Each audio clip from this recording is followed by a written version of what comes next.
네, 오늘 여호수아서 말씀을 함께 나눕니다. 먼저 우리 영상을 함께 보고 그리고 여호수아서 말씀을 함께 나누도록 하겠습니다.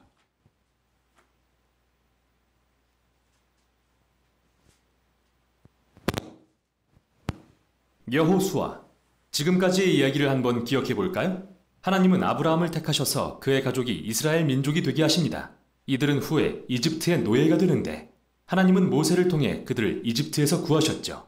그리고 그들과 시내산에서 언약 관계를 맺은 후 광야로 인도하시는데요. 이스라엘이 약속의 땅 앞에 진을 쳤을 때 모세는 그들에게 하나님의 명령에 순종하길 요구합니다. 열방에 하나님이 어떤 분이신지 보이도록 말이죠. 이 책은 모세가 죽고 이스라엘이 약속의 땅에 들어갈 준비가 된 시점에서 시작합니다. 이야기는 크게 네 부분으로 구성됩니다. 먼저 여호수아가 이스라엘을 약속의 땅으로 인도합니다. 그러나 그곳에서 저기에 찬 가나안 족속들을 만나 전투를 벌이게 됩니다. 승리를 거두고 여호수아는 약속의 땅을 12지파에게 분배해주고 백성들에게 주는 마지막 설교로 이 책은 끝을 맺습니다. 그럼 어떻게 진행되는지 자세히 살펴보죠. 시작 부분에서 모세가 죽고 여호수아가 이스라엘의 새 지도자로 임명됩니다. 저자는 의도적으로 여호수아를 새로운 모세로 묘사하는데요. 모세가 그랬듯 그도 백성들에게 토라, 즉 하나님께 받은 시내산의 언약에 순종하길 요구합니다. 그리고 모세가 민수기 13, 14장에서 한 것처럼 그 땅에 정탐꾼들을 보내는데 이번에는 그때보다 훨씬 순조롭습니다. 몇몇 가나안 사람들은 돌이켜 이스라엘의 하나님을 따르게 될 정도로요. 그 후 여호수아는 온 이스라엘을 이끌고 요단강을 건너 약속의 땅에 들어갑니다. 출애굽할 때 모세 앞에 홍해가 갈라진 것처럼 이제 요단강이 갈라지고 제사장들이 언약궤를 메고 앞장서자 백성들이 따라 건너죠. 5장에서는 이야기가 전환됩니다. 이스라엘은 뒤를 돌아보며 자기 뿌리가 하나님의 언약 백성임을 기억하여 새 세대에게 할 일을 행하고 가나안에서 첫 유월절을 기념합니다. 그리고 그들은 이제 앞으로 나아갈 준비가 되었죠. 여호수아는 한 신비스러운 전사와 특이한 만남을 갖습니다. 사실 그는 천사이고 여호와의 군대 대장이죠. 여호수아가 너는 우리 편이냐 우리 원수 편이냐 라고 묻자 그의 대답은 어느 편도 아니다. 정말 중요한 건 과연 여호수아가 하나님 편에 서 있냐는 겁니다. 결국 이 싸움은 이스라엘 대 가나안 족속의 대결이 아니라 바로 하나님의 전쟁이라는 거죠. 이스라엘의 역할은 그분의 계획이 성취되는 것을 보거나 가끔 지원군이 되는 거고요. 다음 부분이 그겁니다. 이스라엘이 주변 가나안 족속과 겪는 온갖 전투를 볼 수 있는데 앞부분에서는 두 개의 전투가 자세히 소개되고 뒷부분에서는 수년간에 걸친 전투들을 요약한 짧은 이야기들이 이어집니다. 처음의 두 전투는 여리고와 아이성을 상대한 것인데요. 이 두 전투는 하나님의 신실하심과 이스라엘의 불순종을 대조적으로 묘사합니다. 여리고성 전투에서 이스라엘은 완전히 수동적인 자세를 취하는데, 즉 하나님의 임재를 상징하는 언약궤를 따라 소리에 맞춰 6일 동안 성 주위를 돕니다. 마치 라합이 하나님께 의지하여 돌아섰듯이 여리고 사람들도 기회가 있었지만 그들은 그러지 않았습니다. 7일째 되는 날 제사장들이 나팔을 불자 성벽이 무너져 내리고 이스라엘은 승리를 거둡니다. 이 이야기의 핵심은 하나님은 그의 백성을 구하시는 분이며 이스라엘은 오직 신뢰하며 기다리면 된다는 겁니다. 그런데 다음의 아이성 전투는 정반대의 이야기를 기록합니다. 여기 아간이라는 이스라엘 사람이 여리고성 전투에서 오직 하나님께 속한 전리품 몇 개를 훔친 뒤 거짓말을 합니다. 하나님이 이스라엘에게 하신 모든 일을 생각할 때 참 한심한 행동이죠. 그래서 이스라엘은 아이성 전투에서 참패를 당하고 마는데요. 하나님께 겸손히 회개하고 아간의 죄를 철저히 다루고 나서야 비로소 승리하게 되죠. 사실 이 두 이야기는 중요한 핵심을 알려주기 위해 함께 맨 앞에 배치되었습니다. 이스라엘이 약속의 땅을 상속받으려면 반드시 하나님의 명령을 순종하고 신뢰해야 한다는 것. 특별 대우란 없습니다. 두 번째 부분에는 기브온이라는 가나안 족속이 등장합니다. 그들은 라합처럼 돌이켜 이스라엘의 하나님을 따르기로 결정하고 이스라엘과 화친 조약을 맺죠. 다른 모든 가나안 왕들이 서로 동맹을 맺고 연합하여 이스라엘을 파괴하려 한 것과 대조되는 모습이죠. 이들과의 전투에서 이스라엘은 큰 승리를 거두게 됩니다. 그리고 나서 이 부분은 모세와 여호수아가 거둔 모든 승리를 요약하며 마무리됩니다. 여기서 잠깐 멈추겠습니다. 지금까지 나온 전쟁과 폭력의 이야기들이 거슬릴 수도 있을 것 같아서요. 만일 예수를 따르는 분이라면 예수님은 원수를 사랑하라고 하시지 않았나 라는 의문이 들 텐데요. 왜 하나님은 전쟁을 선포하시는 걸까요? 첫째, 왜 가나안 족속일까요? 이에 대한 주요 이유들은 성경의 앞부분에 나와 있습니다. 가나안 족속의 문화는 도덕적으로 극도로 타락했는데 특히 성적으로 그랬죠. 레위기 18장을 확인해 보세요. 또 자녀를 제물로 바치는 관습도 널리 퍼져 있었는데 이 내용은 신명기 12장에 나옵니다. 하나님은 이스라엘이 이런 관습의 영향을 받는 걸 원치 않으셔서 가나안 족속을 떠나게 하신 겁니다. 여기서 두 번째 의문이 듭니다. 하나님은 정말 가나안 족속을 집단 학살하라고 명령하신 걸까요? 언뜻 보기에는 이 이야기들에 나오는 표현을 보면 이스라엘이 그들을 완전히 진멸하고 호흡이 있는 것은 하나도 남기지 않은 것처럼 보입니다. 그러나 다시 살펴보면 이 구절들이 문자 그대로가 아니라 일종의 과장법이라는 걸 알게 됩니다. 가나안 족속에 대한 원래의 명령을 신명기 7장에서 보겠습니다. 이스라엘에게 먼저는 가나안 족속을 쫓아내고 다음으로 진멸하라고 하십니다. 그리고 나서 그들과 혼인하지 말며 어떠한 언약도 맺지 말라고 하십니다. 진멸한 사람과 어떻게 혼인을 하겠습니까? 즉 문자적 의미가 아니라는 겁니다. 같은 맥락이 여호수아의 이야기에도 적용되는데요. 살펴보죠. 예를 들어 여호수아 10장에는 이스라엘이 헤브론과 드빌 성읍에 한 사람도 남기지 않았다고 나오는데요. 15장을 보면 여전히 가나안 족속들이 사는 걸 알 수 있습니다. 그러니까 여호수아는 다른 고대 전투에 대한 기록처럼 서사적인 문체로 문자 그대로가 아닌 과장법을 사용한 거죠. 집단 학살이라는 단어도 여기에 적합하지 않은 이유는 하나님께 돌이킨 가나안 족속들이 있기 때문입니다. 라합이나 기브온 족속처럼요. 하나님은 그분께 돌아오는 자를 받아주십니다. 마지막으로 이 이야기들은 이스라엘 역사의 매우 특정한 순간을 기록하고 있다는 점입니다. 이 전투들은 가나안 땅의 소수의 족속에게 국한된 것이었고 다른 민족들에 대해서 하나님은 이스라엘에게 화평하라고 명하셨죠. 신명기 20장을 확인해 보세요. 따라서 이들 전투를 기록한 목적은 절대 하나님의 이름으로 폭력을 행사하라는 말이 아닙니다. 오히려 하나님께서 역사의 특정 순간에 인간의 악에 대해 공의를 행사하시고 이스라엘이 가나안 족속에게 전멸되지 않도록 구하셨다는 것을 보여주기 위함이죠. 자, 다시 이 책의 구성으로 돌아가 봅시다. 수년간의 전투 후 나이가 든 여호수아는 가나안 땅을 이스라엘의 12지파에게 분배하기 시작하는데요. 이 부분은 거의 다 경계선의 나열입니다. 솔직히 좀 지루하죠. 마치 그림 없는 지도를 읽는 것 같아서요. 그러나 이스라엘 백성에겐 이 목록이 매우 중요한데요. 하나님이 오래전에 아브라함에게 약속하신 내가 너의 자손에게 이 땅을 주겠다고 약속하신 말씀의 성취이기 때문이죠. 어떻게 땅을 분배했는지 자세한 설명이 끝나고 이제 마지막 부분으로 이어집니다. 여호수아는 백성들에게 두 번의 설교를 하는데요. 이는 모세가 신명기에서 했던 마지막 설교와 매우 비슷합니다. 여호수아는 백성들에게 그들을 약속의 땅으로 인도하시고 가나안 족속으로부터 구하신 하나님의 자비를 상기시킵니다. 그리고 가나안의 우상들로부터 돌이켜 하나님과 맺은 언약에 신실하라고 요구합니다. 만일 그렇게 한다면 약속의 땅에서 생명과 복을 받을 것이지만 그렇지 않는다면 이스라엘에게도 가나안 족속들처럼 하나님의 심판이 내릴 것이라 경고합니다. 약속의 땅에서 쫓겨나 포로가 될 것이라고요. 여호수아는 이스라엘에게 선택을 남기고 떠나는데요. 과연 그들은 무엇을 할까요? 이 중대한 질문을 남긴 채 끝이 납니다. 여기까지 여호수아였습니다.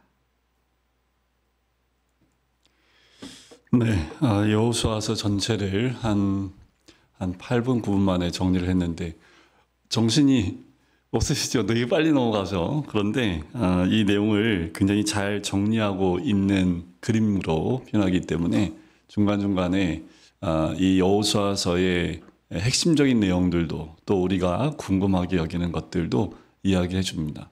근데 우리는 항상 말씀을 볼 때 이런 질문을 하셔야 돼요. 여호수아서와 나하고 무슨 상관이 있느냐는 거죠. 그럼 지금 여호수아서가 나하고는 어떤 관계가 있는지를 발견해 나가셔야 된다는 겁니다. 여전히 이스라엘 백성에게만 국한되어 있는 말씀인지 아니면 이 말씀이 현재 우리를 향한 하나님의 메시지인지를 구분하셔야 합니다. 지금 살고 있는 우리들에게 하나님이 가라고 하신 가나안 땅이 무엇이고 또 진멸하라고 하는 것이 무엇인지도 봐야 된다라는 거지요. 이스라엘 백성을 통해서 우리에게 보여주는 건 뭐냐면 실제로 그들이 살고 있는 지금 이스라엘이 살고 있는 그 땅을 현실적으로 눈에 보여주시면서 그 땅을 점령케 하시지만 신약 시대 복음의 시대를 살고 있는 우리들에게는 이런 어떤 우리 눈에 보이는 땅의 개념이 아니라 통치의 개념으로 봤을 때 하나님이 약속하신 통치가 되어야 될 그 땅을 우리가 점령해 나가야 됨을 봅니다. 아직 우리 가정이 그리스도의 이름으로 하나님의 이름으로 점령되지 않았다면 우리가 가정을 점령해야겠지요. 또 그 외에도 우리에게 맡겨주신 가나안 땅이 있다면 그 땅을 우리가 점령해 가야 합니다. 이 여호수아서를 통해서 이제 광야를 통과하고 하나님이 약속하신 그 땅에 들어가 어떻게 전쟁을 해서 이겼고 또 차지했고 그 땅을 약속하신 대로 분배하는 그 긴 과정들을 또 13장부터 우리에게 설명하고 있는 이유가 무엇인지 아까도 그림에도 나왔지만 이스라엘 백성에게 여호수아 13장부터 20장까지 나오는 22장까지겠네요. 까지 나오는 그 분배의 과정들은 굉장히 중요합니다. 왜냐하면 그들이 아브라함 때 이후부터 이 가나안 땅을 허락해 주셨기 때문에 이 땅을 기업으로 받는 거예요. 그러니까 얼마나 기대가 될까요? 얼마나 소중하겠습니까? 수백 년이 지난 지금에서야 그들은 그 땅을 분배를 받을 수 있는 거예요.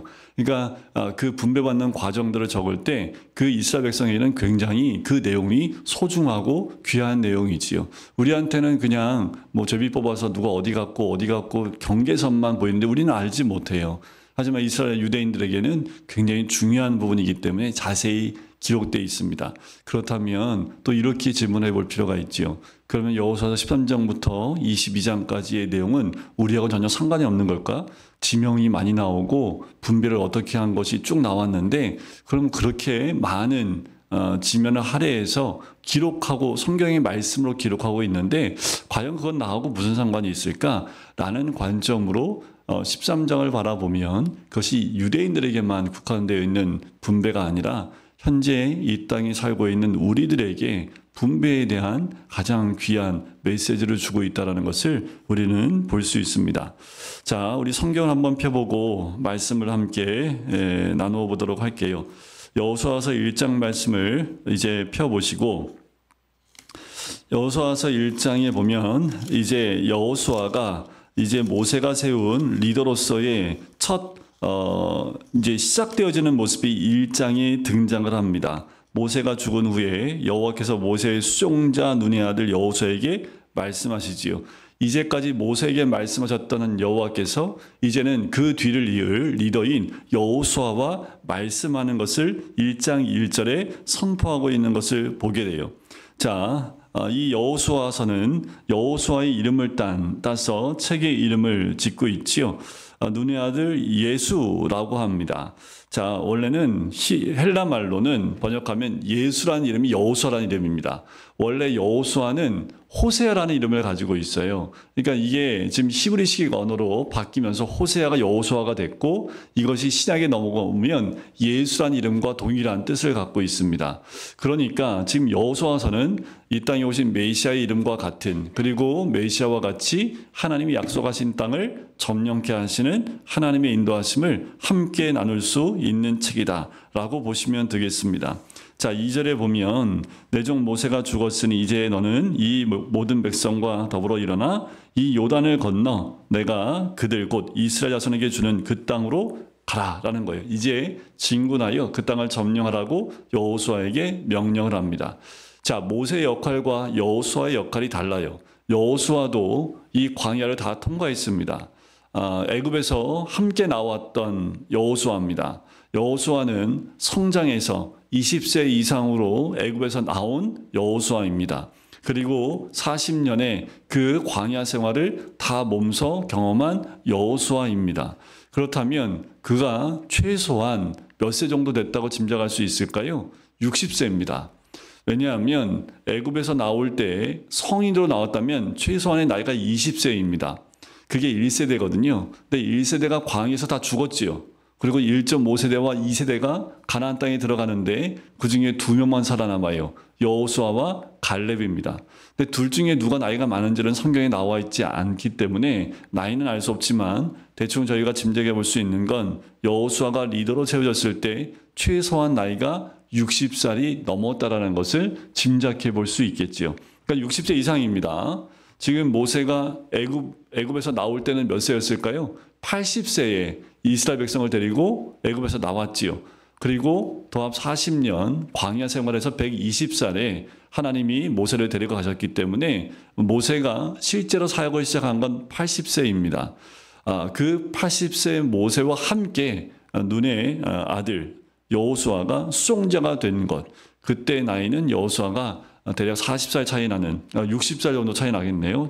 최대한 그 나이 차이를 지고 여호수아는 광야를 다 통과한, 그래서 애굽 생활과 광야 생활을 다 경험하고 가나안에 하나님의 약속하신 땅도 다 경험했던 사람, 그 사람이 여호수아입니다.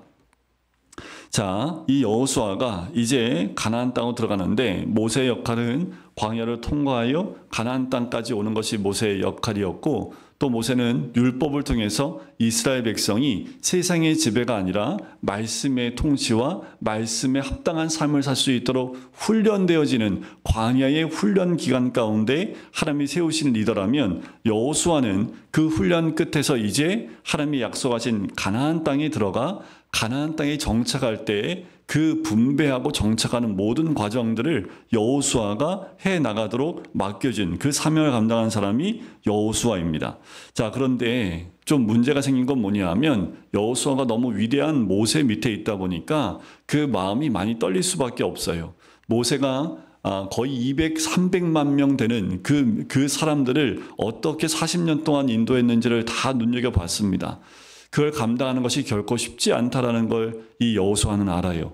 그래서 1장 1절부터 9절까지 보면 여호와께서 여호수아에게 말씀하시는 것, 담대하라, 담대하라, 강하고 담대하라, 반복해서 이 말씀을 하는 모습을 보게 돼요. 5절 말씀에 보면 내 평생에 너를 능히 대적할 자가 없으리니 내가 모세와 함께 있었던 것 같이 너와 함께 있을 것임이니라. 내가 너를 떠나지 아니하며 버리지 아니하리니라는 거예요. 모세를 기준으로 모세가 모세와 여호와께서 함께 하셨던 것처럼 그 기준처럼 내가 여호수아 너와 함께 하겠다라는 거예요. 그러니까 6절에 강하고 담대하라. 7절에 오직 강하고 극히 담대하라. 8절에도 보면 그 강하고 담대해야 될 이유에 대해서 얘기하지요. 율법책을 내 입에서 떠나지 말게 하고 묵상하여 다 지켜 행하라. 그러면 평탄하게 되고 형통하게 될 것이다. 9절 강하고 담대하라. 두려워하지 말며 놀라지 말라. 내가 어디로 가든지 내 하나님 여호와가 너와 함께 하느니라. 그러니까 여호수아에게 가나안 땅을 점령하고 이스라엘 백성을 인도하는데 딱 이거 하나만 기억하고 있어라는 거예요. 그게 뭐예요? 바로 8절 말씀이죠. 율법책을 떠나지 말게 하고 묵상하고 지켜 행하라. 그러면 된다라는 거예요. 다른 거 다 필요 없고 여호와의 율법책을 내가 묵상하고 또 지켜 행하면 내가 너와 함께 할 뿐만 아니라 너로 하여금 승리케 해주겠다라고 약속을 하시는 거예요. 시작부터 여호수아에게 이 약속을 선포하십니다. 이에 여호수아가 백성들의 관리를 다 모읍니다. 백성들을 11절에 보면 백성에게 명령하여 이르기를 이제 양식을 준비하라. 사흘 안에 요단을 건너 하나님 여호와께서 너희에게 주사 차지하게 하시는 땅을 차지하기 위하여 들어갈 것입니다. 그래서 백성들한테 준비하라는 거예요. 자, 이제 사흘 안에 들어가겠다. 3일 안에 들어가겠다는 거예요. 그러니까 너희는 양식을 준비하고 갈 차비를 다하라 하면서 요단강 동쪽에 이미 땅 분배를 한 루벤과 갓지파와 므낫세 반지파에게 얘기합니다. 너희는 점령하러 들어갈 때 너희가 선두에 서서 그 길을 열라. 그러니까 이들을 하여금 천병 역할을 하는 거예요. 먼저 들어가서 너희가 전쟁에서 먼저 최전방에서 그 모든 것을 감당하라. 이들이 순종합니다.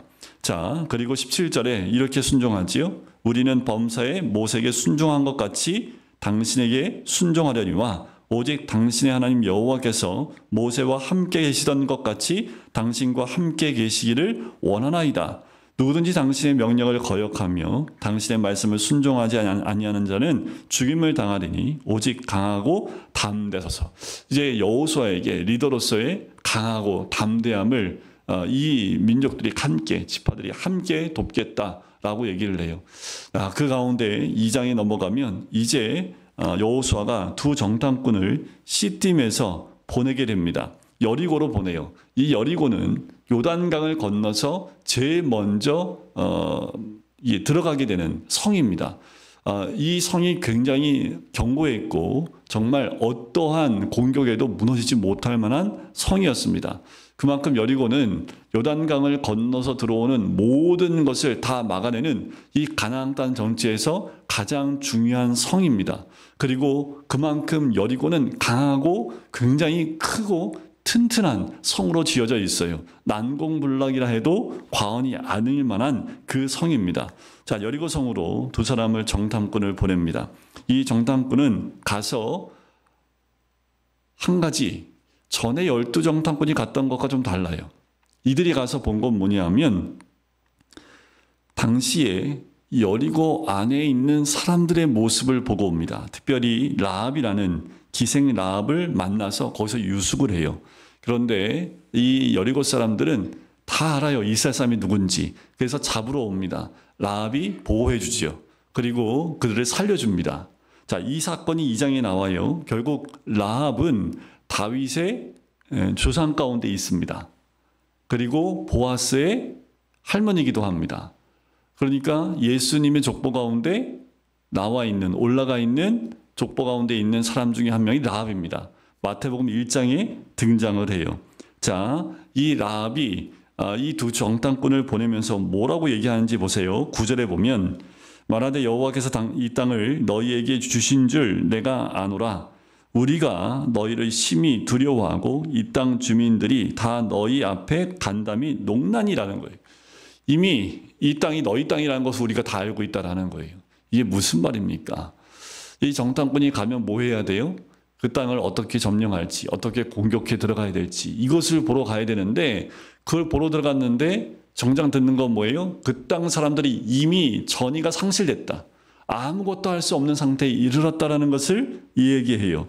그래서 10절에 이는 너희가 애굽에서 나올 때 여호와께서 너희 앞에 홍해 물을 마르게 하신 일과 너희가 요단 저쪽에 있는 아모리 사람의 두 왕 시온과 옥에게 행한 일 곧 그들을 진멸시킨 일을 우리가 들었음이니라.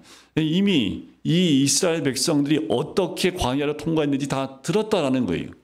하나님이 너희와 함께 한다라는 것, 그리고 전쟁에서 승리했다라는 것 이미 다 들었다라는 거예요. 그래서 어떻게 했다는 거예요? 11절에 우리가 듣자 곧 마음이 녹았고 너희로 말미암아 사람이 정신을 잃었나니 너희의 하나님 여호와는 위로는 하늘에서도 아래로는 땅에서도 하나님이시니라. 그러니까 하나님은 인정할 수밖에 없는, 그리고 하나님이 이렇게 하셨다라는 것을 이방 나라인 여리고 사람들이 다 이미 알고 있다라는 거죠. 여러분들 이 정도 되면 전쟁하기 전에 이미 끝난 겁니다.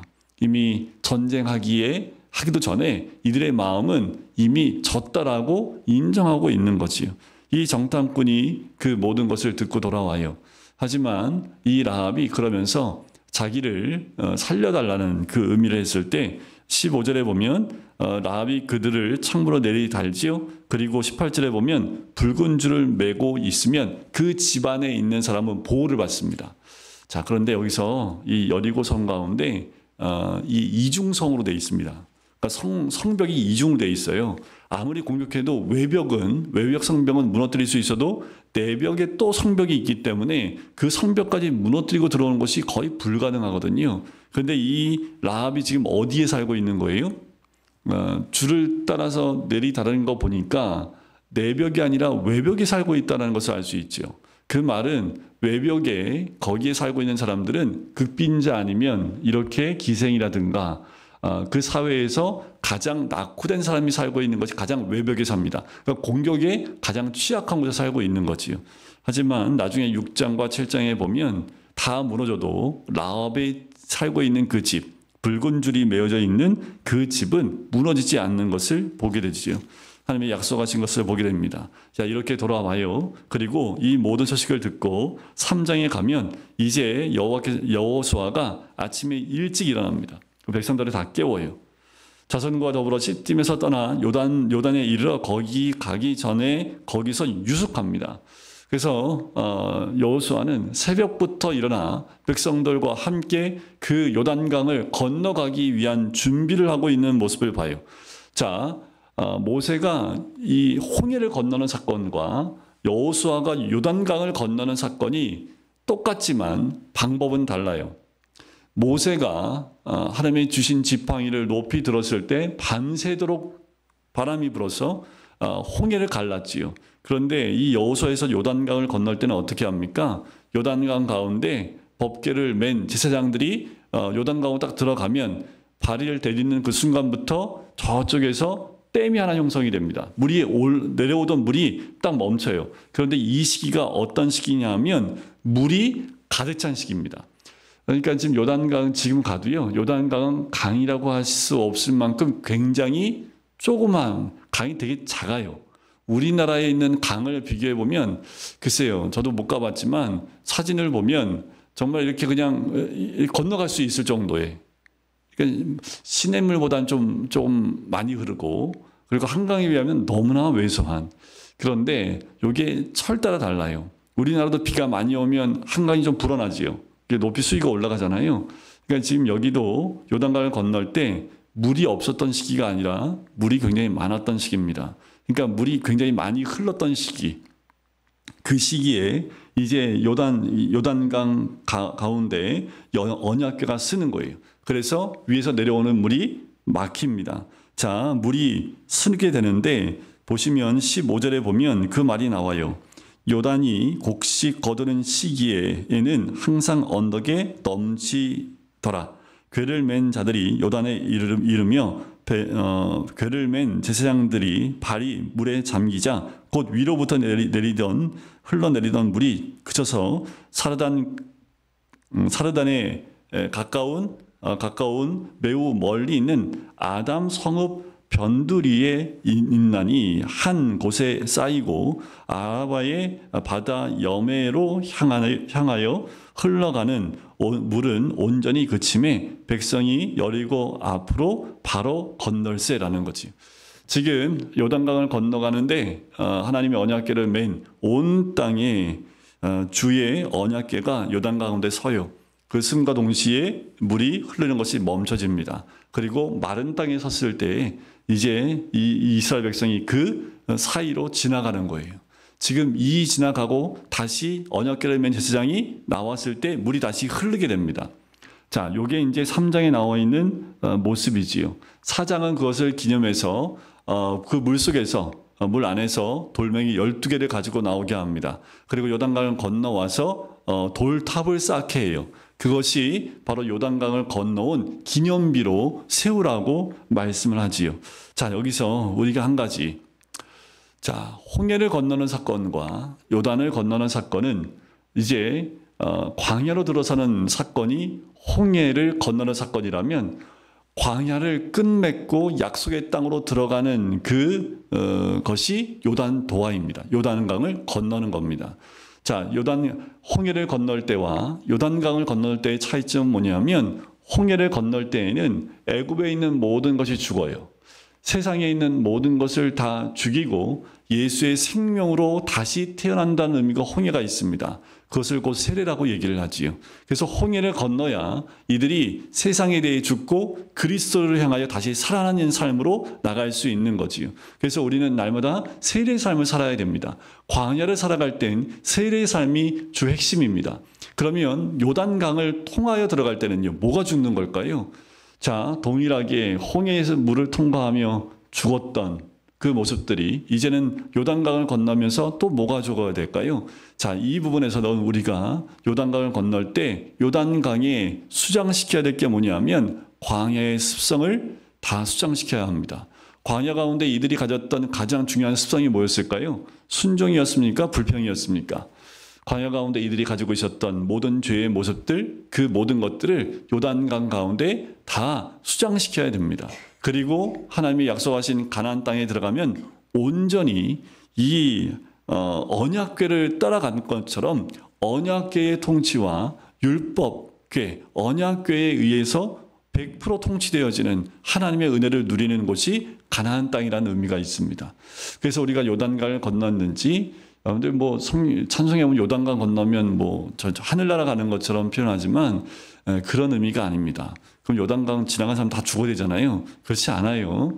그런 하나님 나라로 들어간다는 의미로 요단강을 건너는 것을 이제 죽는 것으로 표현을 했지만 그렇지 않아요. 하나님 나라는, 천국은 죽어서 가는 곳이 아니라 이 땅 가운데 예수님이 하나님 나라가 임했다고 말씀하셨기 때문에 거기에 주 안점을 두는 것이 더 크지요. 그러니까 요단강을 건너는 것은 죽는다는 의미가 아니라 광야에 우리가 가지고 있었던 죄된 습성들을 또다시 그리스도의 이름으로 죽이고 오직 말씀에 순종한다는 결단이 우리 가운데 있어야 됨을 이야기하고 있는 겁니다. 자, 사장에 가면 길갈에 이제 12돌로 기념비를 세웁니다. 자, 1절에 보면 그 모든 백성이 요단을 건너가기를 마침에 여호와께서 여호수아에게 말하지요. 자, 백성의 각 지파에서 한 사람씩 12사람을 택하고 그들에게 명령하여 이르기를 요단 가운데에 제사장들의 발에 굳게 선 그곳에서 돌 12를 택하여 그것을 가져다가 오늘 밤 너희가 유숙할 그곳에 두게 하라 하시니라. 자, 그리고 7절의 끝에 보면 영원히 기념이 되리라 하라 하시니라. 그러니까 이것이 기념이 되는 거예요. 그래서 후대에 이들에게 이 요단강을 건너온 이 사건을 기억하고 기념하게 하는 거지요. 여러분들, 우리가 기억해야 될 것은 사라지고 없어질 것들이 아니라 우리가 예수 그리스도로 인하여 말씀으로 인해서 죽은 것들, 그게 뭐예요? 내 육적인 모든 것들, 그것이 죽었다라는 것을 기념하는 기념비가 있어야 된다라는 거지요. 예수 그리스도를 믿음으로, 말씀으로 오늘도 내가 회개하고 돌이켰다면 그 회개한 것들에 대한 기념비가 있어야 합니다. 언제든지 그것을 보면 내가 예수 그리스도 안에서 이 죄가 죽었다라고 고백하는 것, 그것이 우리가 간증이라는 표현을 하지요. 간증하는 겁니다. 그것이 바로 우리에게 기념비로 남는 거지요. 흔적으로 남는 거예요. 우리 안에 죄의 상처들이 결국 회복되어지면 흔적으로 남는 것과 같습니다.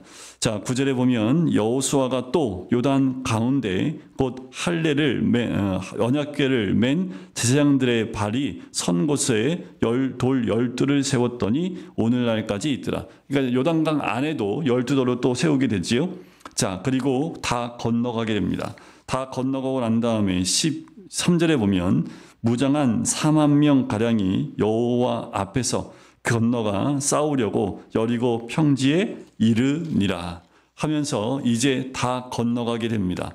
자, 그리고 난 다음에 19절에 보면 또 첫째 달 10일에 백성이 요단에서 올라와 여리고 동쪽 경계 길갈에 진침해 여호수아가 요단에서 가져온 12돌을 길갈에 세우지요. 자, 그 기념비를 세웠다라는 것을 다시 한번 말씀해 주고 있습니다. 자, 5장에 가면 5장은 자, 1절에 보면 이렇게 나와요. 요단 서쪽에 아모리 사람의 모든 왕들과 주변에 해변에 가나안 사람들의 모든 왕들이 여호와께서 요단물을 이스라엘 자손들이 앞에서 말리시고 우리를 건너게 하셨음을 듣고 마음이 녹았고 이스라엘 자손들 때문에 정신을 잃었더라. 자, 1절 말씀에 갑자기 툭 나오는 것이 요단강을 건넜더니 어떤 사건이 벌어졌어요? 주변에 있는 모든 가나안 땅에 있는 모든 족속들이 어떻게 해요? 무서워해요. 두려워해요. 떨고 있다라는 거예요. 자, 이 가운데 이스라엘 백성은 뭐 해야 됩니까? 이 정도 됐으면 이제 밀어붙여서 바로 점령하면 될 것 같은데 하나님이 왜 이들로 하여금 요단강 건너는 사건들을 통해서 이들을 두렵고 떨리게 했냐면 여기에서 바로 할례를 행합니다.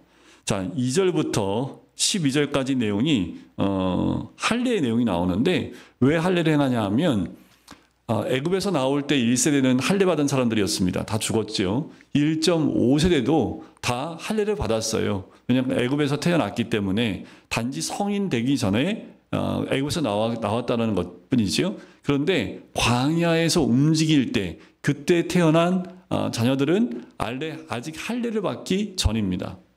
할례라는 것이 하나님과의 언약이지요. 언약 백성이라는 증표가 바로 할례입니다.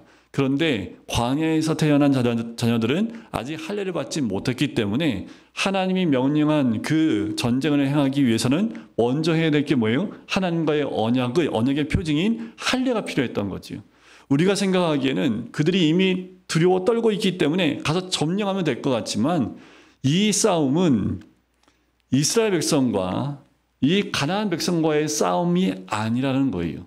아까도 우리가 영상에서 보았지만 그 싸움은 육적 싸움이 아닙니다.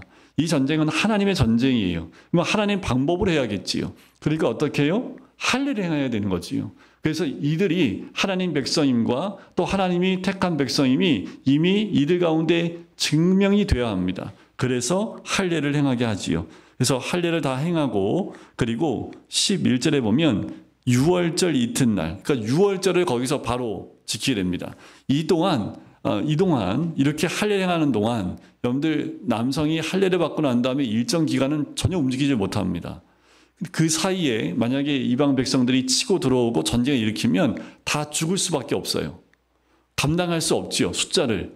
그런데 이들을 두렵게 한 이유는 뭐예요? 이들이 할례 받고 회복하는 기간 가운데 어떠한 민족도 이스라엘 백성을 틈타지 못하도록 그들을 두렵게 만들었던 거지요. 그리고 유월절을 다 지킵니다. 그리고 그 땅에 들어가서 그 땅에서 난 소산물을 이들이 먹었을 때, 자 5장 12절에 보면 그 땅의 소산물을 먹은 다음 날에 만나가 그쳤다라는 거지요. 만나가 언제까지 내렸던 거예요?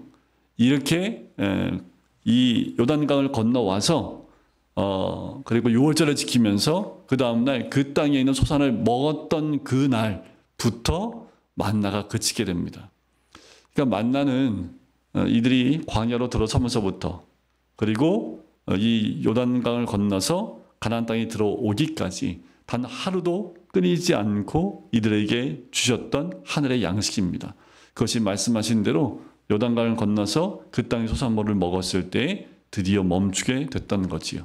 이제는 가나안 땅에 그 약속하신 그 땅의 풍요로움 가운데 하나님이 허락하신 그 땅의 소산을 먹게 하겠다라는 그 의미이기도 합니다.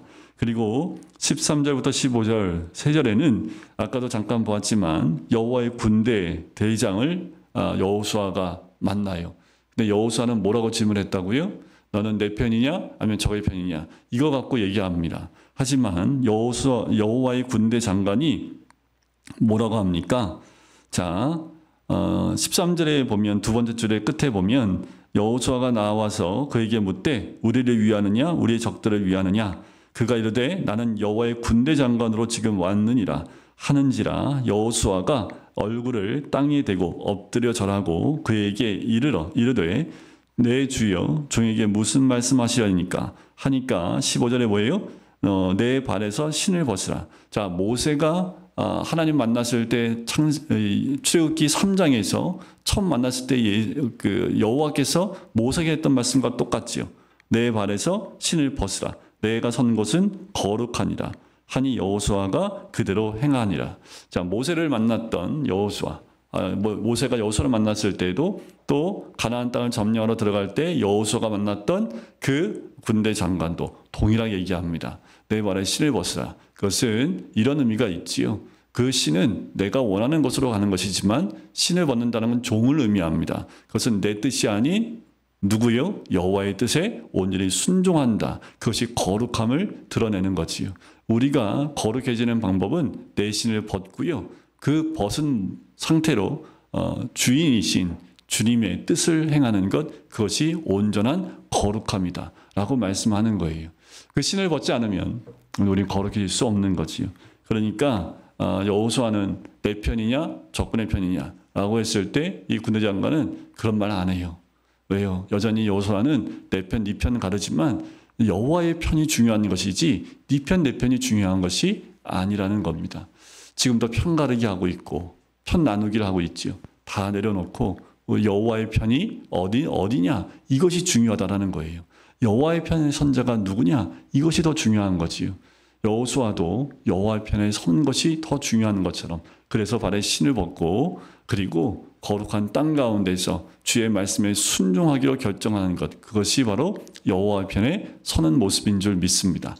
우리에게도 하나님이 약속하신 그 땅이 있습니다. 약속하신 영역이 있어요. 가정과 또 내가 만나는 사람들과 직장이나 또 내가 교제하고 있는 많은 사람들이 하나님 허락하신 약속한 땅이라면 먼저 그들과 싸우는 것이 아니라 영적 전쟁 가운데 그들을 붙잡고 있는 어둠의 영과 우리는 싸워 승리해야 그 영혼이 생명을 얻고 주께로 돌이킬 수 있는 겁니다.